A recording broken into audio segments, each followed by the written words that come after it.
নমস্কার বন্ধুরা, গ্রিনফাই gardens YouTube চ্যানেলে আপনাকে স্বাগত জানাই। বন্ধুরা, আজকে আমি দেখাবো ড্রাগন গাছে কিভাবে গ্রাফটিং করা হয়। বন্ধুরা, ড্রাগন গাছে গ্রাফটিং করে ফলন বাড়ানো হয়। এছাড়া যে কোনো সাদা জাতের ড্রাগন গাছে লাল জাতের ড্রাগন ধরানো সম্ভব হয় এবং একই গাছে বিভিন্ন প্রজাতির ড্রাগন ফলও ধরানো হয়। বন্ধুরা, আমি আপনাদের ড্রাগন গাছে 5 রকম পদ্ধতিতে গ্রাফটিং করা দেখাবো। আপনাদের সুবিধা অনুযায়ী যে কোনো প্রকারের চয়ন করে তা আপনারাও গ্রাফটিং করবেন। তবে চলুন শুরু করা যাক। বন্ধুরা, ড্রাগন গাছে গ্রাফটিং করার জন্য আপনাকে প্রয়োজন হবে একটি ধারালো গ্রাফটিং নাইফ বা ছুরির। এছাড়া ওনারের খুব একটা প্রয়োজন নেই। প্রথমে ছুরিটিকে জীবাণুমুক্ত করতে হবে। তার জন্য আমি একটি হ্যান্ড স্যানিটাইজার ব্যবহার করছি। দেখুন, আমি এটিকে জীবাণুমুক্ত করে নিচ্ছি। এরপর আমি এখানে ইয়েলো ভ্যারাইটির ড্রাগনকে গ্রাফটিং করব। এর জন্য আমি দুটো মোটা ডালকে নিয়েছি। এই ইয়েলো ভ্যারাইটির একটি গাছ আমার আছে। এখন গ্রাফটিংয়ের মাধ্যমে আমি এর থেকে আরও 5টি গাছ তৈরি করব। বন্ধুরা, 5 রকম পদ্ধতির গ্রাফটিংয়ের প্রথম পদ্ধতি এটি। এর নাম সাইড গ্রাফটিং। দেখতে থাকুন কিভাবে আমি তা করছি। প্রথমে উপরের অংশকে সমান করে কেটে নিতে হবে।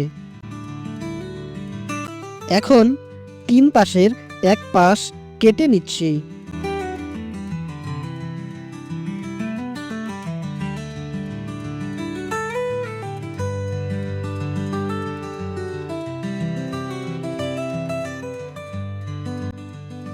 এরপর ইয়েলো ভ্যারাইটির একটি টুকরো আমি কেটে নিলাম।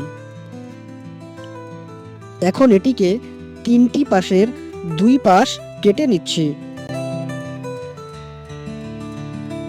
এরপর রুটস্টকের এই অংশে বসিয়ে দিচ্ছি। এরপর প্রয়োজন হবে একটি গ্রাফটিং টেপ। এর পরিবর্তে স্যালো টেপ বা সার্জিক্যাল টেপও ব্যবহার করা যায়। এরপর এটিকে কিভাবে লাগাচ্ছি তা দেখতে থাকুন।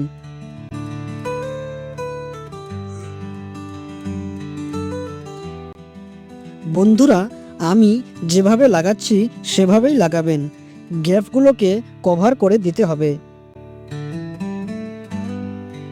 দেখুন বন্ধুরা, প্রথম পদ্ধতিতে গ্রাফটিং সম্পূর্ণ।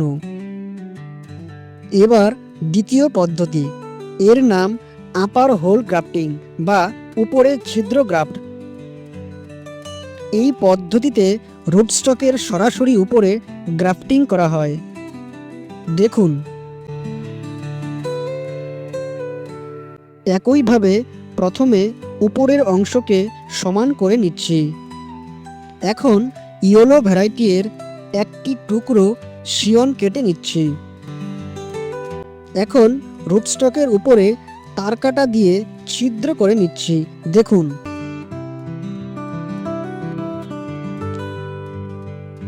এখন শিয়নের হাফ অংশের ভেতরের শক্ত কাঠটিকে বের করছি। দেখুন কিভাবে তা করছি। এরপর ভালো মতন করে উপরে সেট করে দিচ্ছি।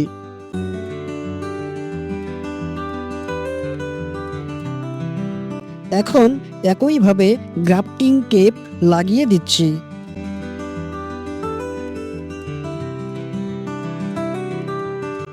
দেখুন আমি কিভাবে তা লাগাচ্ছি। দেখুন বন্ধুরা, দ্বিতীয় পদ্ধতিও সম্পূর্ণ হয়েছে। এখন তৃতীয় পদ্ধতি। এর নাম সাইড বট গ্রাফটিং। দেখুন এটি কিভাবে করা হয়। এটি করার জন্য সাইডে একটি কাঁটাকে সরিয়ে দিয়ে ঠিক আমি যেভাবে করছি এভাবে করতে হবে।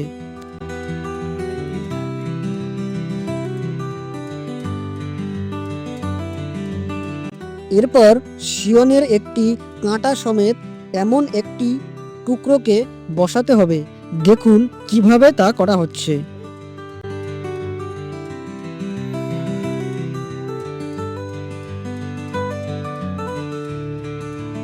এরপর একইভাবে অবশেষে গ্রাফটিং টেপকে বসিয়ে দিচ্ছি। দেখুন বন্ধুরা, দেখুন তৃতীয় পদ্ধতিতেও গ্রাফটিং করা সম্পূর্ণ। এখন চতুর্থ পদ্ধতি, এর নাম বাড গ্রাফটিং। এই পদ্ধতিতে রুটস্টকের একটি বাড বা কাঁটাকে তুলে নিয়ে এর স্থানে শিয়নের একটি বাডকে প্রতিস্থাপন করতে হয়।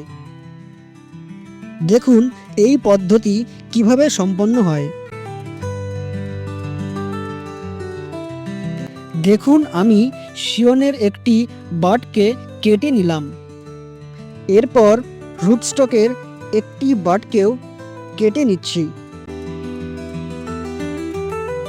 এখন শিয়নের বাডটিকে এখানে বসিয়ে দিলাম। এরপর কিভাবে গ্রাফটিং টেপ লাগাচ্ছি দেখুন। কাঁটাটাকে খোলা রাখতে হবে, এর থেকে নতুন কুশি গজাবে।